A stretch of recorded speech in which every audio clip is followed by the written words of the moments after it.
Halo guys, ketemu lagi dengan kami Pometic Channel bersama gua Alpin, seseorang yang mempunyai komitmen untuk sepak bola Indonesia.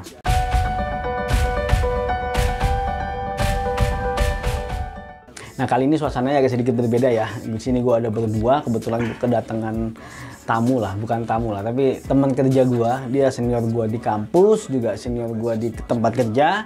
Nah, kebetulan beliau ini adalah seseorang yang bisa dibilang kamus bola berjalan. Berlebihan ini. Ya, banyak yang ingin, makanya dia panggilannya tuh Bang Abol namanya, Andi Bola kalau nggak salah gitu. Mungkin Bang Abol silahkan diperkenalkan.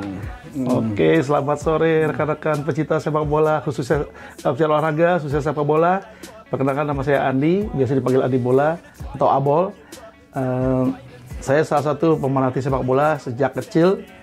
Dan mungkin dari Kakak Alpin ada yang bisa ditanyakan ke saya.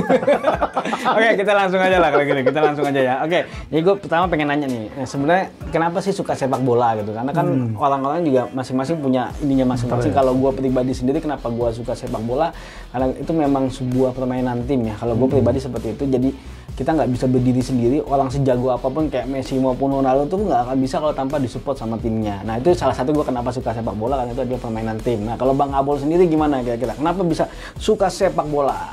Karena dari gue sendiri sepak bola, pertama dari aturan dan cara bermain juga simpel ya, gampang dimengerti, dan juga melihat banyaknya animo masyarakat dalam menonton olahraga ini. Sampai dibilang sepak bola itu sebagai olahraga rakyat, terbukti dari dibutuh lapangan yang besar dan stadion yang besar. Waktu dulu juga dari kecil saya nonton sepak bola udah penuh gitu ya, istilahnya Stadion Utama Senayan tuh selalu penuh gitu, nggak pernah kosong dari masyarakat yang datang ke Stadion Utama Senayan. Ya, tapi memang fanatisme sepak bola di Indonesia memang luar biasa sih kalau menurut gua, luar biasa fanatismenya. Ya, tapi kita pengennya sepak bola itu membawa kedamaian lah ya, bukan jadinya sifatnya akhirnya harus bentrok antar supporter gitu, anarkis ya.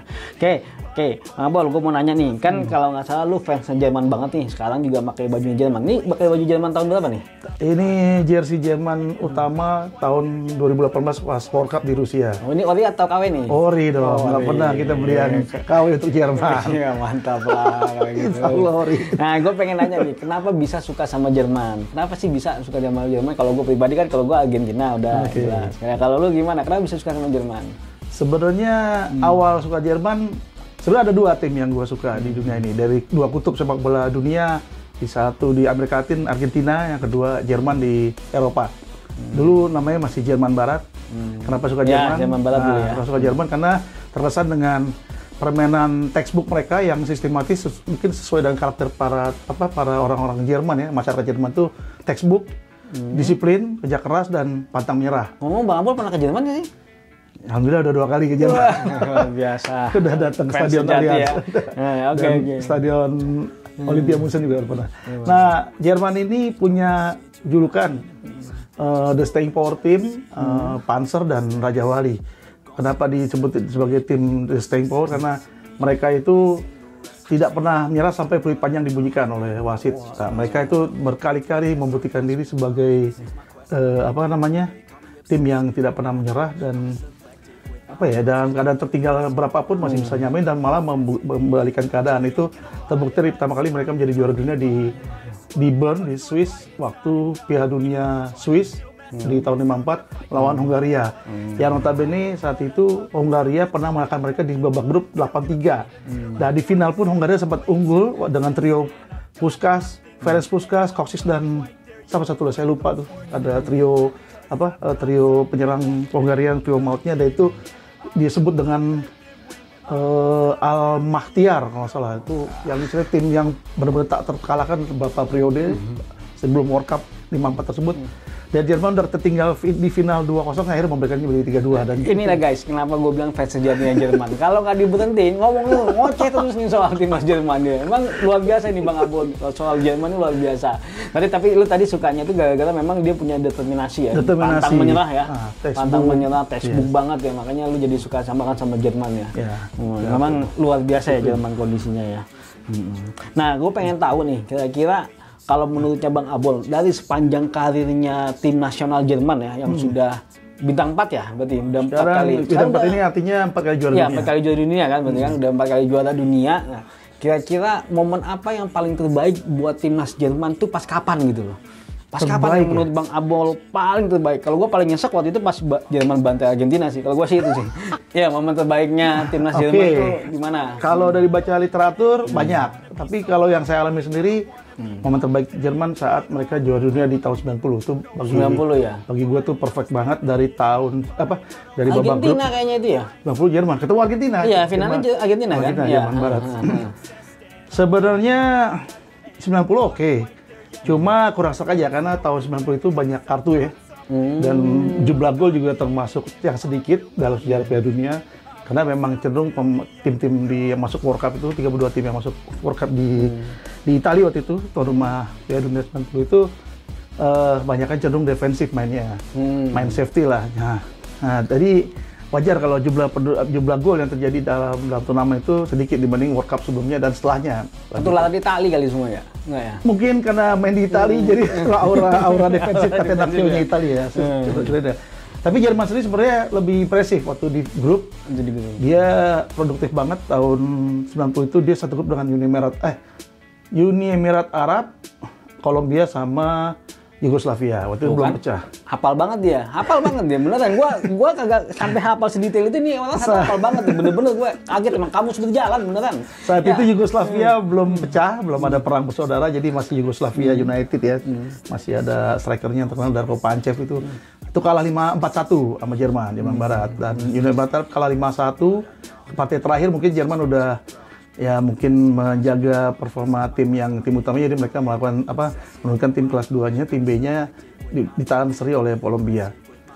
Itu akhirnya, tapi setelah itu mereka tak tertahankan sampai ketemu lagi dengan final 90 yang merupakan final revanche tahun 86 4 tahun sebelum di Meksiko di Guadalajara. Apa gara-gara itu karena bisa balas dendam sama Argentina? Ya itu juga, tapi sebenarnya saya sedih itu. Itu dua tim yang saya dukung. Di Latin ada Argentina, di Eropa ada Jerman Barat. Itu sejak tahun 86 melihat mereka berdua, ini kayak apa ya? Memang perwakilan dua kutub sepak bola dunia. Sebenarnya dulu ada Brazil. Brazil itu sempat oke di tahun 70-an, tapi setelah itu agak redup. Mulai 80-an mereka ketutup sama Eropa. Bangkit lagi mungkin tahun 90-an, 94 kalau nggak salah ya. Tapi sejak itu ya Jerman yang paling stabil sih dari keikut serta di World Cup. Iya. Berarti itu ya, pas momen 90 ya berarti 90. Ya. Oke. Nah, gue pengen nanya lagi nih, karena kan kita mau Piala Dunia sebentar lagi tahun 2022 nih. Nah, kalau menurut Bang Abol sendiri ngelihat performa timnas Jerman saat ini gitu ya, kira-kira peluangnya di 2002 seperti apa? Coba gini lah, coba objektif lah, subjektif lah, coba ya. Pandangannya Bang Abol sendiri gimana gitu? Kalau ngelihat tren yang dialami oleh timnas Jerman, karena memang saya ikutin tren performa Jerman tuh dari tahun 90 terutama saya lahir itu dia juara, sempat turun titik nadir di tahun 2000, bangkit lagi di 2006, 2002 sempat, tapi itu pun diuntungkan dengan drawing. Nah, waktu 2002 di Korsel Jepang itu World Cup, mereka diuntungkan dengan drawing, makanya bisa final, tapi ketemu Brazil yang lawan sesungguhnya, mereka juga akhirnya kalah juga 2-0 ya di final.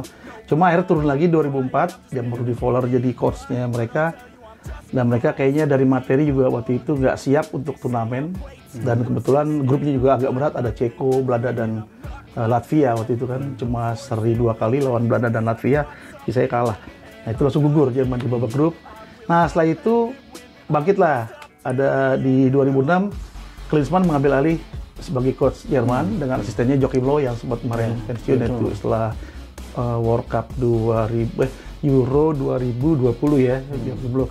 Nah, melihat dari tren tersebut, kayaknya 2022 mereka masih membentuk tim di zaman Hansi Flick, walaupun di kualifikasi mereka impresif, kalah sekali doang dari Makedonia Utara, tapi kayaknya cukup impresif kan kalau kualifikasi sekarang kalau nggak salah Jerman itu. Kalah sekali. Dan dia udah pasti lolos kan ya? Udah lolos duluan. Dia tim kedua setelah tuan rumah Qatar yang lolos ke Qatar, nanti ke Doha tahun depan November sampai Desember ya. 1 bulan di akhir tahun, karena memang negara panas ya, negara dengan suhu panas banget. Mereka menyelenggarakan di akhir tahun di musim winter. Nah Jerman ini kalau lihat dari peluang, kemungkinan sih udah mulai bangkit, tapi untuk juara susah karena makin yang ada tim-tim yang lebih dewasa dari materi kayak Inggris, Argentina juga dewasa karena Messi juga tertantang mau ngasih gelar terakhir selama karir mereka. Mungkin kalau Messi nggak beruntung, mungkin Jerman bisa ngambil celah di situ. Istilahnya tergantung kesempatan tim Panzer ini, asal jangan lawan lain meremehkan mereka. Kalau mereka remehkan, nah itu siap-siap karena ya. ganjarannya seperti musim-musim sebelumnya. Ya, dia mengeluarkan real aslinya dari Jerman seperti kayak gimana ya. Nah, Jerman itu nggak boleh diremehkan. Mendingan mengangkat Jerman, mereka akan terlena dan kalah biasanya. Nah itu terjadi berulang. Tapi secara tren memang kayak kesiapan mereka belum sekarang. Mungkin nanti di Euro 2024 di Munich, di Jerman sebagai tuan rumah, mungkin mereka akan 2024 di Jerman sebagai tuan rumah. Udah jadi tuan rumah. Di 2024 mungkin Hansi Flick masih ngelatih. Mungkin itulah persembahan Hansi Flick buat warga Jerman juara Eropa 4 kalinya. Mungkin menyamakan rekor mereka di World Cup juga. Ya. Tapi untuk 2022 kayaknya belum. Kayaknya belum ya, karena memang sepertinya memang belum siap ya. Tapi mungkin untuk semifinal saya masih bisa masuk semifinal lah ya. Semifinal. Jerman tuh kalau udah on fire dengan materi yang cukup, semifinal tuh udah keniscayaan biasanya buat Jerman gitu. Oke, kayaknya cukup aja Bang Abol, sampai sini aja dulu. Nanti kita sambung lagi ngobrol-ngobrolnya di lain waktu kalau ada kesempatan gitu ya. Terima kasih banyak loh udah mau ngisi konten di tempat gua gitu. Terima kasih, Kak Kapten. Walaupun belum banyak viewernya, tapi ya nggak apa-apa lah, kita bikin aja kontennya. Iya, kita yang penting passion kita tetap tersalurkan. Betul, yang penting kita punya komitmen lah untuk sepak bola Indonesia, dan kita sedikit ngobrol-ngobrol sepak bola dunia is oke lah. Oke. Mungkin next time bahas sepak bola nasional. Kita bahas yang lain lah, sepak bola nasional atau apa. Oke, terima kasih Bang Abol sudah datang, dan sama-sama Kakak. Bagi kalian yang suka video ini jangan lupa untuk like, share, dan subscribe, karena kita akan membahas apapun tentang sepak bola. Maju sepak bola Indonesia. Maju sepak bola Indonesia. Adios. Mantap.